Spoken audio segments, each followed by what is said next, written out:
ayer y hoy, aprendiendo del pasado, de Menzies, ayer y hoy. Hace muchos años, recorriendo la extensa geografía argentina, en la hermosa provincia de Jujuy, andábamos por la selva de las Yungas, un lugar muy pintoresco, realmente para conocer, de los tantos que tiene el norte argentino y de los tantos que tiene nuestro país. En el medio de la selva había un camino para bicicletas, una bicisenda. Preguntamos qué era eso y nos contestaron, es una orden que dio el presidente de la República porque quería que hubiera una bicisenda para que la gente pudiera andar en bicicleta por si se cansaba en caminar en la selva. Le pregunté al encargado si era cierto y dijo, sí, es una orden de Fernando de la Rúa. Y la verdad es que uno no podía reaccionar ante la idea de hacer una bicisenda en la selva.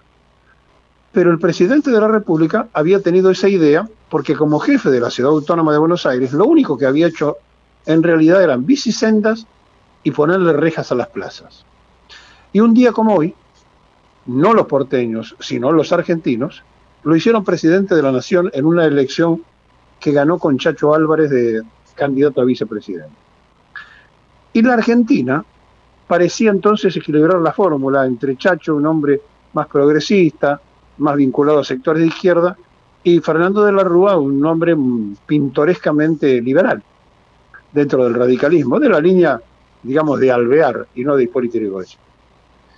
Todo eso fue el fracaso, y fue tan estruendoso el fracaso que se retiró lleno de muertos. Fue el último gobierno radical, pero además de retirarse lleno de muertos, lo más grave de todo esto es que simplemente se lo había elegido porque la prensa había hecho todo el trabajo para decir que el alcalde de la ciudad de Buenos Aires era el gran candidato. Pasó el tiempo y apareció Mauricio Macri. También los porteños le dieron su respaldo y también la nación le dio su respaldo. Allí se presentaba una situación realmente muy atípica, porque la fórmula presidencial ya pertenecía al pensamiento liberal y el radicalismo iba de furgón de cola, porque venía con las manchas justamente de este gobierno que un día como hoy ganaba las elecciones, el de Fernando de la Rúa, que pasó a ser Fernando de la Ruina.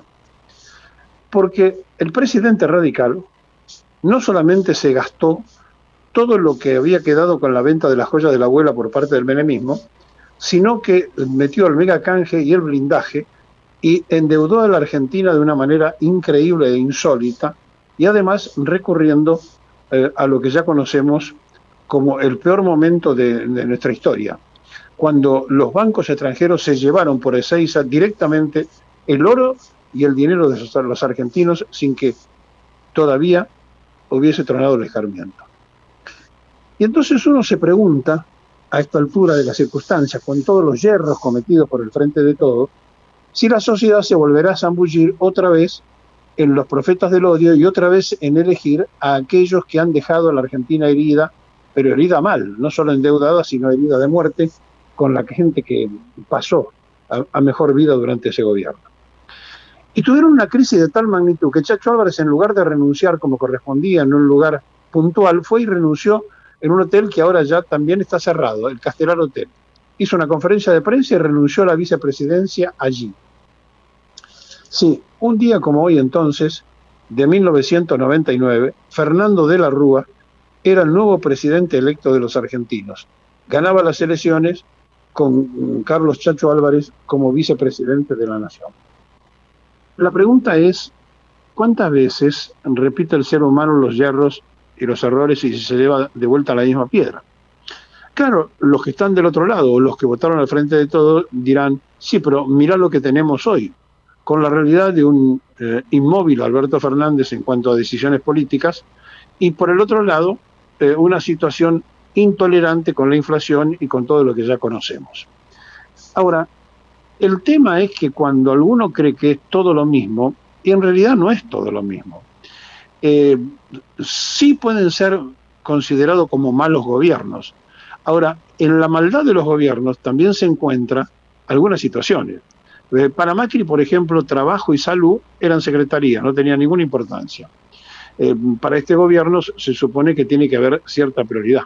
Sin embargo, el Fondo Monetario Internacional pide achicar gastos. Y de acuerdo a lo que sabemos, en el presupuesto que se está debatiendo para que se apruebe, la educación va a recibir un recorte del 15%.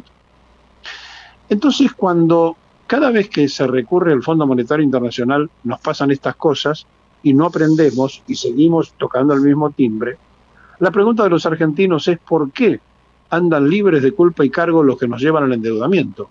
¿Por qué no hay justicia en el país?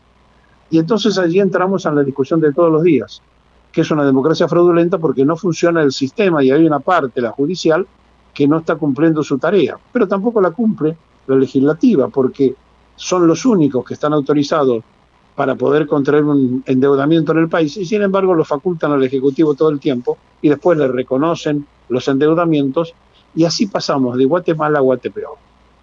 Entonces, es un problema de fondo el preguntarnos por qué los argentinos caemos siempre en la misma trampa. Y ahí empezamos a darnos cuenta de lo que es la prensa, de la influencia de los medios y cómo se instala y se reinstalan verdades que en realidad no son tales y cómo se faculta para que la mentira se haga carne en la sociedad y la sociedad lo consuma.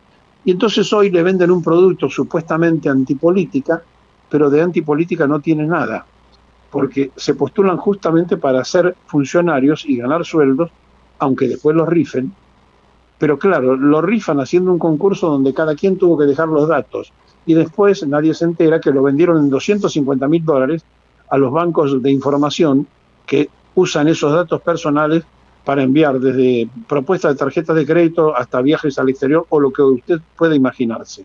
Sí, eso es lo que hizo Milei y eso es lo que está investigando la justicia, pero como sabemos que la justicia nunca termina en estos casos de aclarar en tiempo y en forma las cosas, seguramente muchos jóvenes creerán que están votando a la antipolítica.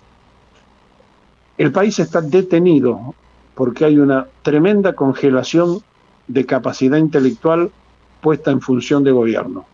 De nosotros depende saber cómo queremos seguir.